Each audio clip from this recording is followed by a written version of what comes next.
Welcome and thank you for joining us. You're listening to the Beyond 50 radio program. I'm Daniel Davis.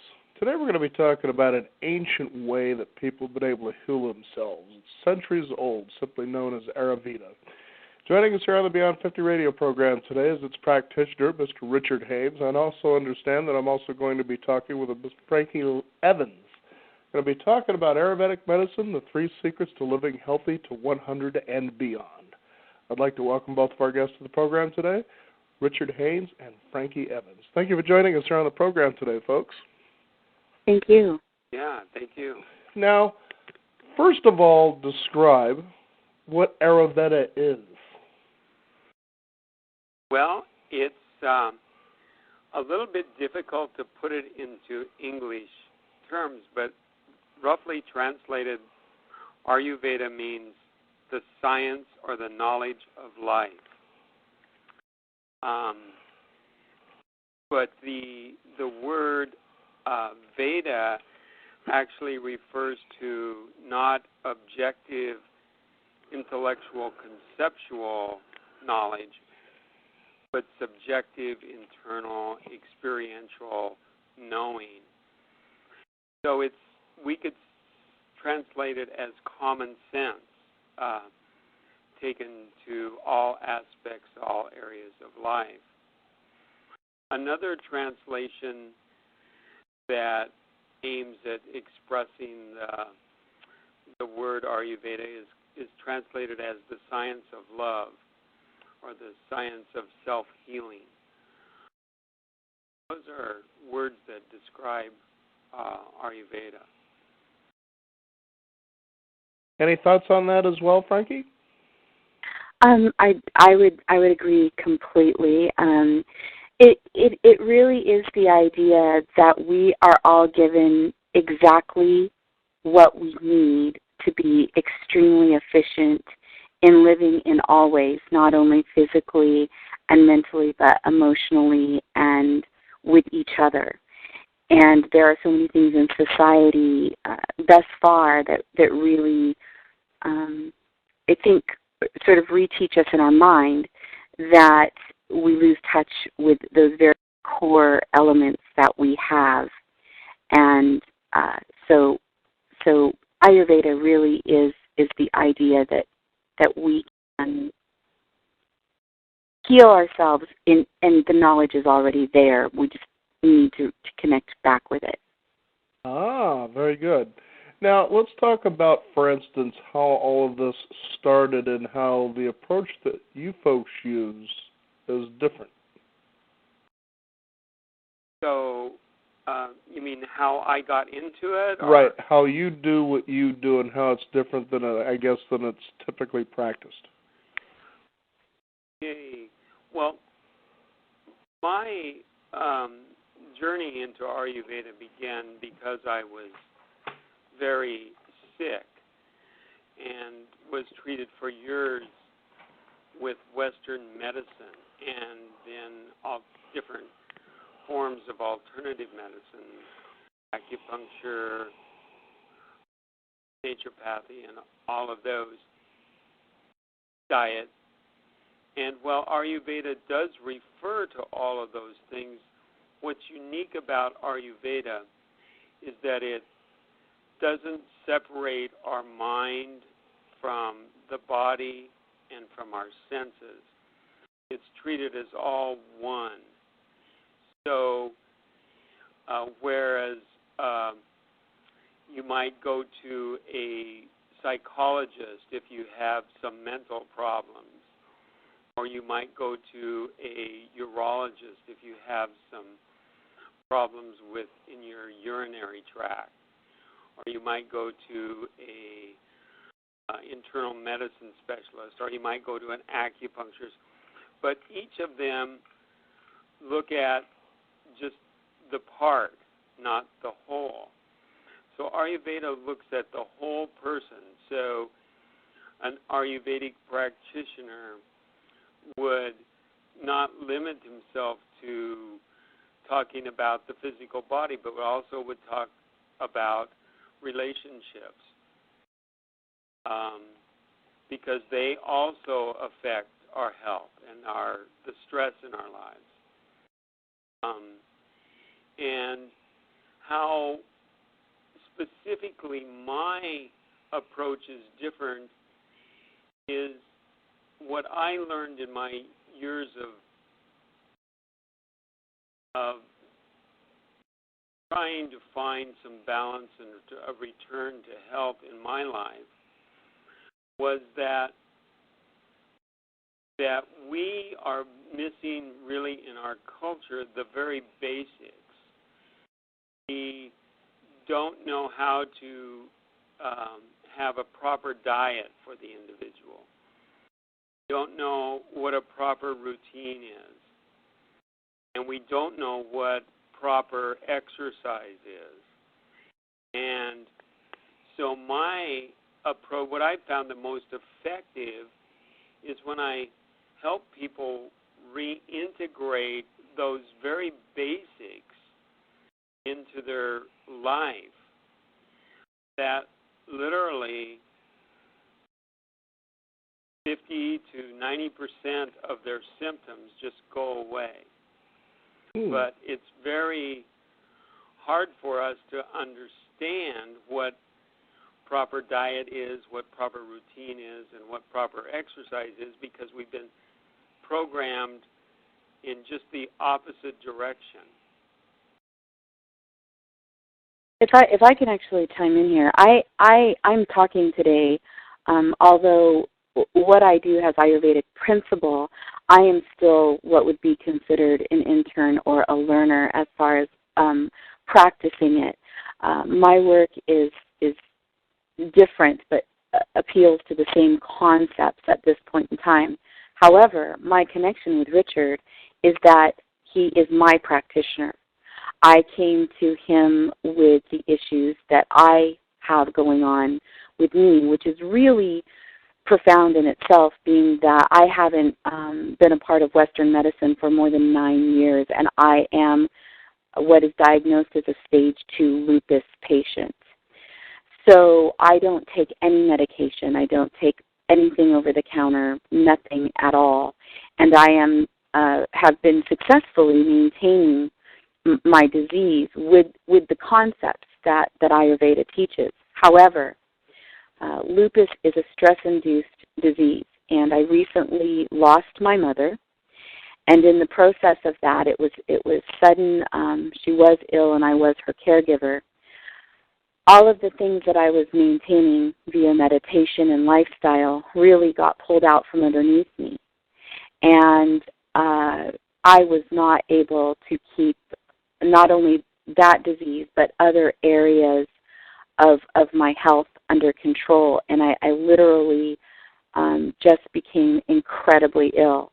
And after much research on finding the right practitioner here in Portland, I was new to the area, Richard is who I came to, and wonderfully and surprisingly was able to help me, and I kid you not, in one visit, the result was significant, and that is with the idea that I even knew great amounts about what it is.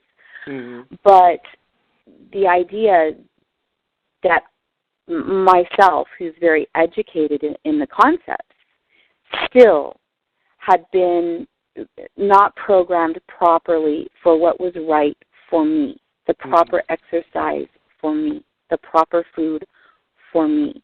And that's really key as well, is that Ayurveda treats the whole individual individually. So it might be great that for 12 people, low-fat diets work really excellent for their health. And for 3 other people, that could be catastrophic, depending on what their lifestyle is. So in my case, go ahead. Yeah, what I was going to say, Frankie, I was going to touch on something that you're saying that's so valuable, that today, especially in Western medicine, we have been put under an ideal that we can create something to take care of an ailment, whatever it may be, and it's one size fits all. And exactly. And it's like, well, where did the individual treatment that led them to be in that condition in the first place come from? and that can't be the same for everybody. That is indeed the case, and even for myself, I was doing that. I thought I had a great ideal, knowing that I was different than everyone. I still thought I had a really good idea of what was right for me, and that was what was so triggered with my session with Richard, because he essentially was able to say to me, all right, well, these things might be connected, because like he said before, sometimes by treating just a couple of those things, so many of the symptoms disappear, and it's because we're all in a domino effect. So if we can take care of those first really big dominoes, a lot of the other issues we're having are eliminated right away. So, he ended up being able to really force me lovingly and attentively into acknowledging where I really needed to be, as opposed to where I thought I should be with all of my diet, my sleep, the consideration of how I chose to spend my time during the day, who I was giving attention to, which of course was not myself at all.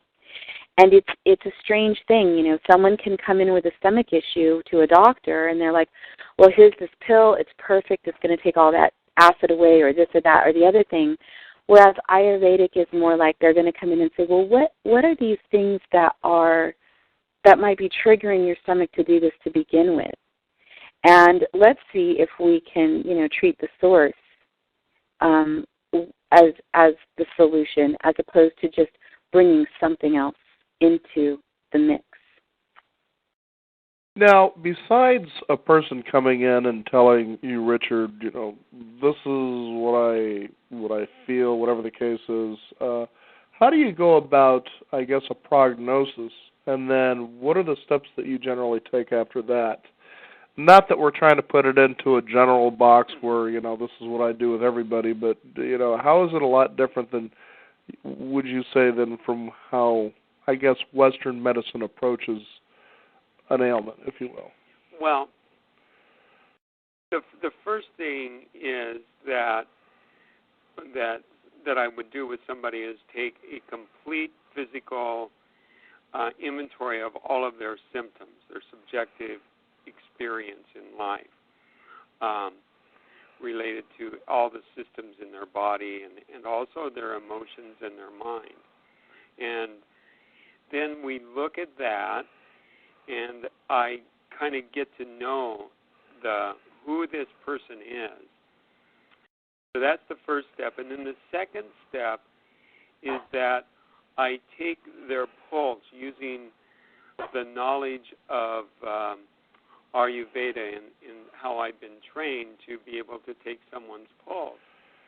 Now, the pulse is not just the rate, but more the quality of the pulse. And that may seem strange to many people that are like focused on Western medicine, but the pulse actually is the primary diagnostic tool for most of the world's physicians in Chinese medicine, Oriental medicine, and in the Mideast, and originally actually in Western medicine, there was a connection made with the individual by taking their heartbeat, their pulse, because your heart pumps blood through every cell in your body every 2 to 3 minutes.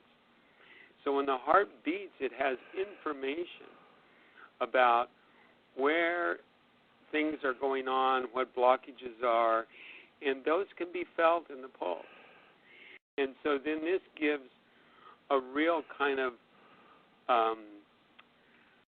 almost objective view. Okay, well, we know that this person has this disturbance and this disturbance and this disturbance because we can feel it in the pulse.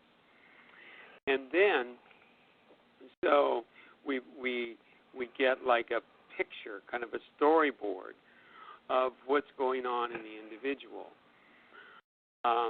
Then the next thing that we do is where the intuition really comes in. The intuition and the skill of the practitioner is that in any individual, no matter what condition they have, there are many, many systems in the body that are out of balance. Because one goes out of balance, then another one compensates, and then another one compensates. And so what happens is that we get this kind of a stability based upon everything being out of balance. Does that make sense? Yeah.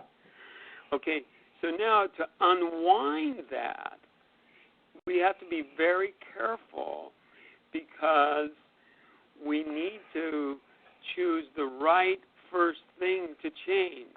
It's kind of like I use the analogy of playing pickup sticks. There's a whole pile of sticks there, and what we're looking for is the stick that we can pick up and remove without disturbing what balance there is there. And then the person's experience will change, and then it will feel natural, and then the next step will become more and more obvious as we begin to undo the different blockages that are preventing the system from having this experience of balance. Now, Frankie, when you were talking about being treated for lupus too, how is that usually treated by medicine, I guess? Because it sounds to me like you didn't have to go through that process. No, I didn't go through that process at all. They really attempted to pull me into that process, but fortunately, for myself at least, I had an aunt that was in a further stage and had been diagnosed at 2 and started taking medication, and actually is currently in stage 4, taking almost 40 different medications. It really is dependent on the individual, how they medicate. Lupus affects people differently in different ways. I have systematic lupus. My endocrine system is affected by my lupus. There are some people who are only affected on their skin or minimally in some areas and maximally in others. So, again, that's, without being a doctor, I can't give you the specifics. I can tell you that every time I've been to a Western medical doctor, which hasn't been for a very long time, except to make sure that my numbers meet where they were last, they are always shocked and amazed. They ask me specifically, what is it that you're doing without taking any meds that you're keeping the place where you are, that I'm not worsening, particularly under the lifestyle that I live. I live a pretty, what others would consider a somewhat stressful lifestyle anyway, just with my work and my family and the things that are my role in the life that I have. So, it is the idea that I have been treating myself for the most part for a very long time with the concepts that Ayurvedic is. It is the oldest known medicine to man. Mm-hmm. There is a specific reason for that. It is what worked for thousands of years.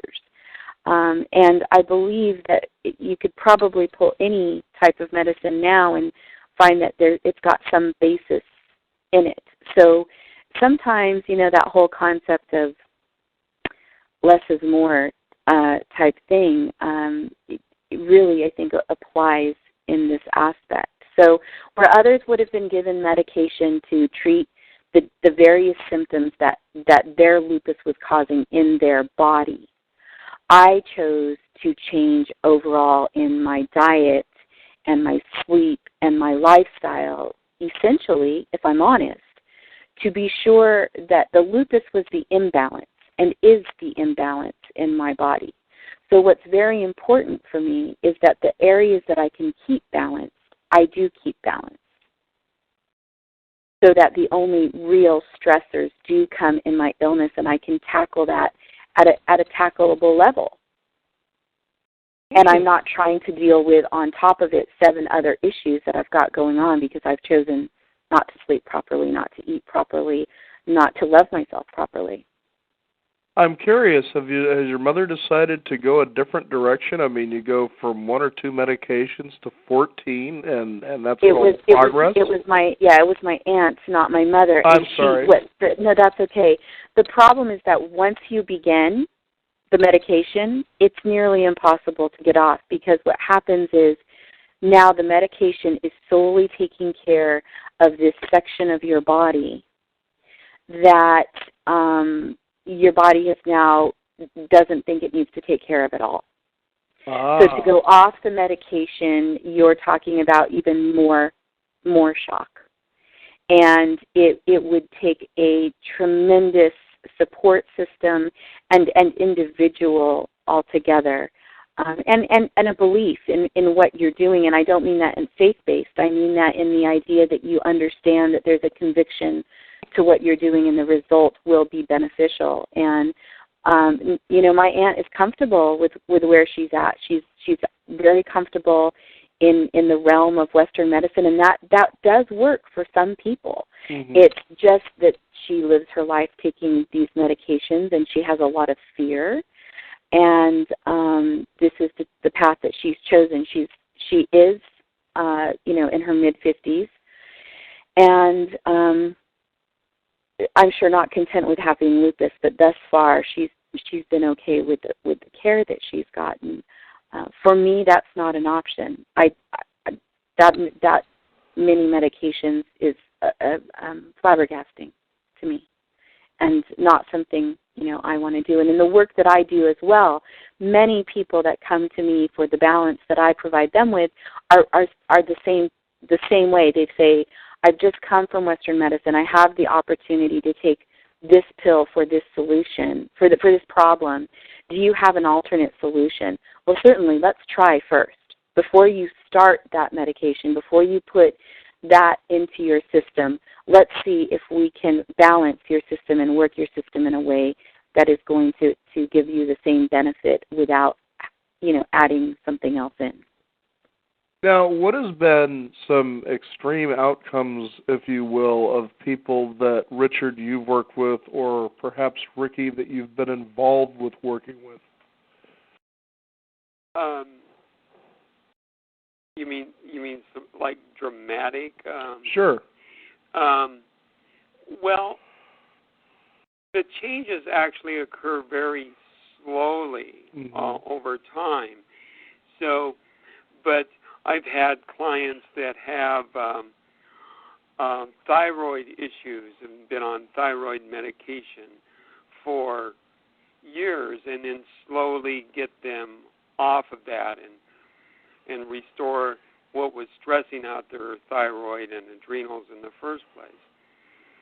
We've taken people with type 2 diabetes, which is really very hard for Western medicine to treat, but is actually very simple to treat using the principles of Ayurveda. The same with high blood pressure.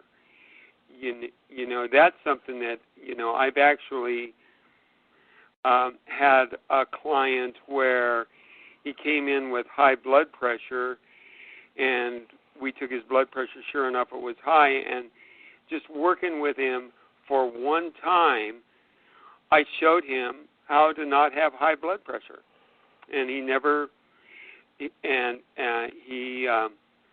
he came in just before he was going to go on medication, and so we got, and he never did have to go on medication. I had another client that was on medication for years, and now is off of high blood pressure medication. Fantastic. Now, I know that in Ayurveda, one of the most important things from what I understand, that they stress is proper breathing, and the breath is tremendously healing. Now, tell us about that.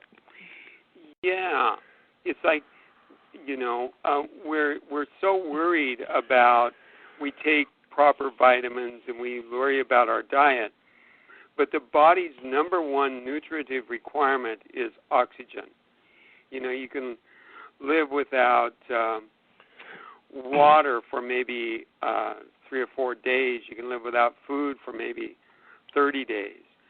But you can't live without breath for more than a couple minutes.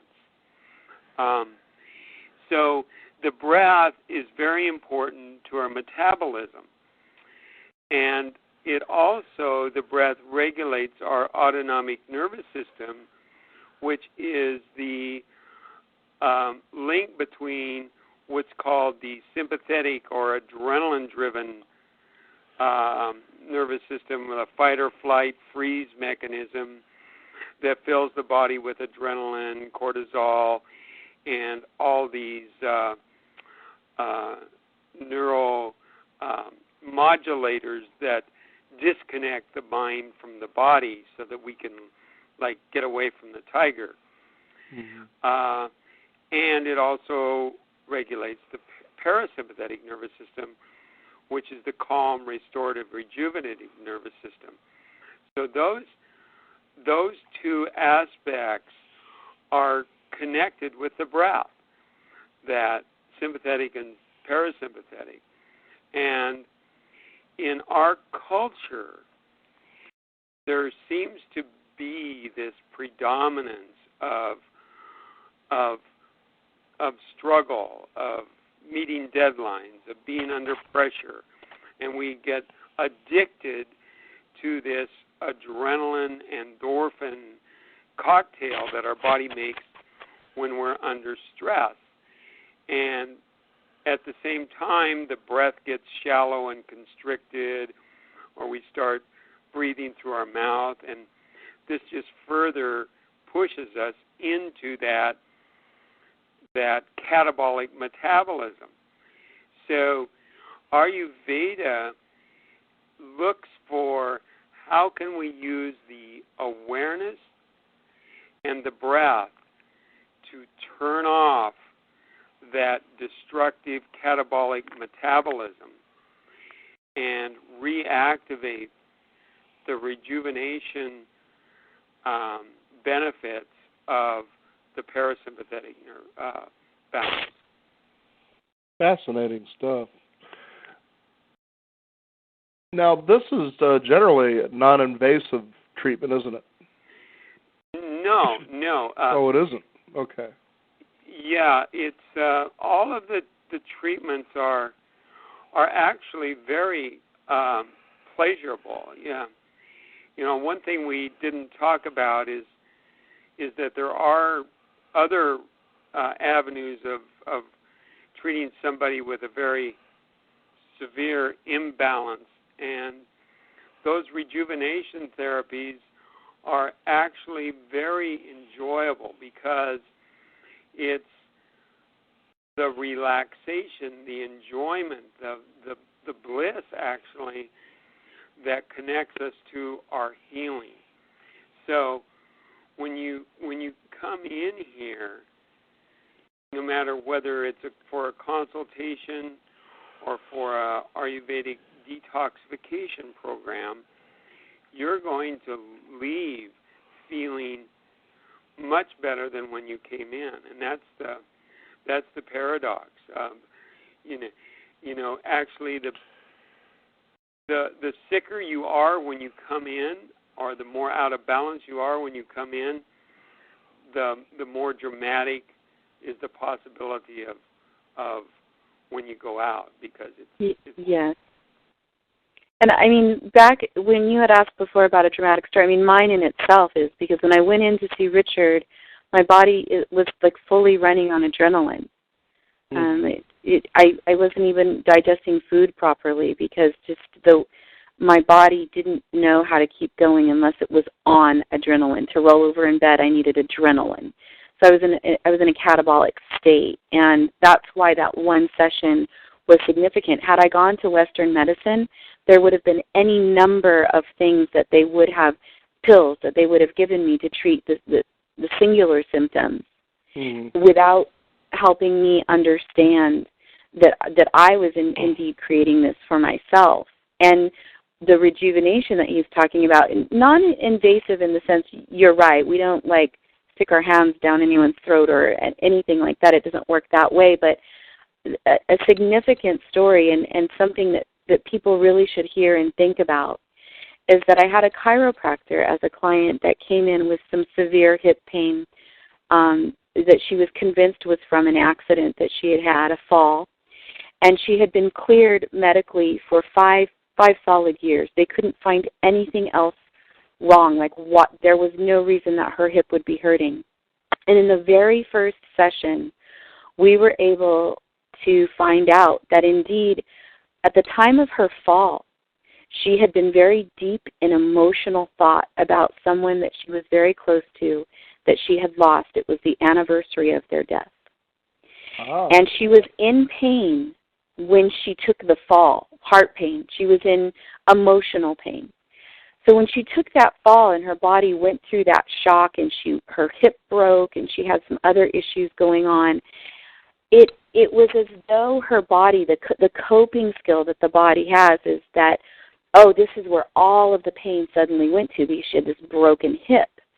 And the hip itself healed, but all of the other pain that she had that day literally healed within that hip, and we needed to move that pain. It sounds a little bit nutty, but we really did need to move that pain back from her hip and into her heart for her to deal with it appropriately.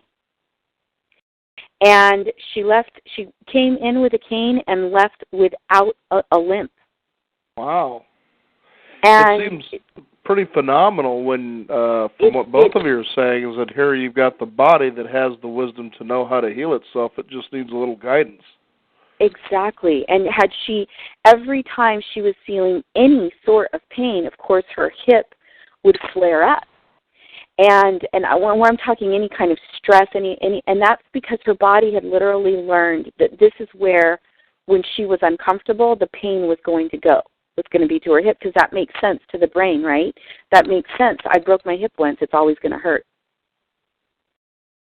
So she had to learn to really find within herself where her pain was coming from and what was pain from the hip itself, the break, and the ligament damage and the things that were done there, and how her body was choosing to cope with her pain. So it's tremendous, really. It sounds so, especially when you start gaining the wisdom of who you are. Yes, and that's another difference, big difference in Ayurveda, is in Sanskrit the word for physician is Vaidya. But Vaidya meant really more like a teacher. Guide. So, so it's like, it's not something that the practitioner does to you. It's something that the practitioner shows you how to do yourself. It's like a teaching. So whenever anybody is in here, whether we're doing a simple consultation or we're doing a more intensive panchakarma cleansing rejuvenation, we're always teaching, because that's the only way that the permanent shift can be made, is by learning how to listen to your body and pick up on what it is saying that it needs in every moment. I find it fascinating to both of you that we can live in a world this day and age where technology has allowed us access to just about any kind of information that we want to learn. How few of us will actually go that route to discover things that may benefit us. We'll spend, hours a day trying to be better at our jobs, but yet little to no time is spent, on average, for people to actually look deeper into what it means to be healthy. We get a lot of bullet points, we hear a lot of segments, segues, you name it, and it's, well, I was told or I heard this. Well, how much further do you want to go? I mean, this is your life. Your body, what, are you going to just keep going on secondhand information to make all your decisions, or you think you want to find out a little more for yourself? Yeah. Well, I think a lot of people want to be healthy, but they don't really have any interest in knowing health. And there is a significant difference in that.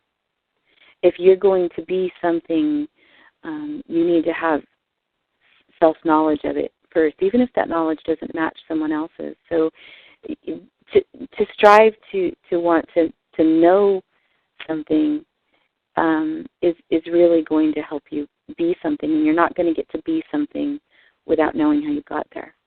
Exactly. Now, is there a website, Richard, that people can find out more about Ayurveda, and maybe perhaps you, if they happen to be living in the Portland, Oregon area? Yeah, it's my website is ayurvedaplus.com. If you just Google Ayurveda in Portland, Oregon, you'll get it, or Ayurveda and Richard Haynes, you'll find our site. It'll come up. I've been in practice for almost 20 years in Portland, and have had a website since 1994. So it's pretty prominent. And from my understanding, Frankie, it sounds like this is a path people can take as a complement to what they're doing. Yes, actually, that is the beauty, the absolute beauty to Ayurveda in our society today. It actually is, in my opinion, the most complementary, holistic way to work with the types of different Western medicines that are out there today. Yes, absolutely. When someone comes in here and they want to, get off of medication,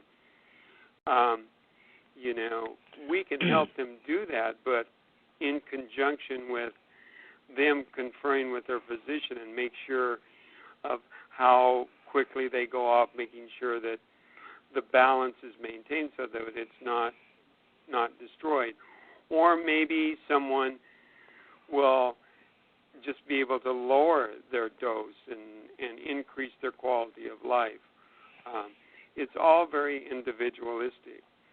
The other thing that's unique about the Ayurvedic approach is that we say that any change must be natural and spontaneous and come from inside out. And so many times we'll read about a diet in a magazine and we'll go gung-ho on that for 6 months, get all these temporary benefits, and then ultimately fall off of it and become worse than we were before because it came from outside and it wasn't natural. Amazing. It's good to see that we're moving in such a wonderful direction where hopefully people over time take more and more responsibility for their health, find out more about this, and as you said, I believe on your website, Richard, is gratitude is one of the best medicines, isn't it? Yes, gratitude. Yeah. Richard Haynes, Ricky Evans, I want to thank you for being on the Beyond 50 radio program. And if you can, Richard, go ahead and give out your website again. It's ayurvedaplus.com. Very good. Thank you both for joining us here on the program. I feel better already. Thank you. We also encourage you, the listeners out there, to visit us at our website, which is beyond50radio.com. That's the number 50. Sign up for our free weekly e-newsletter.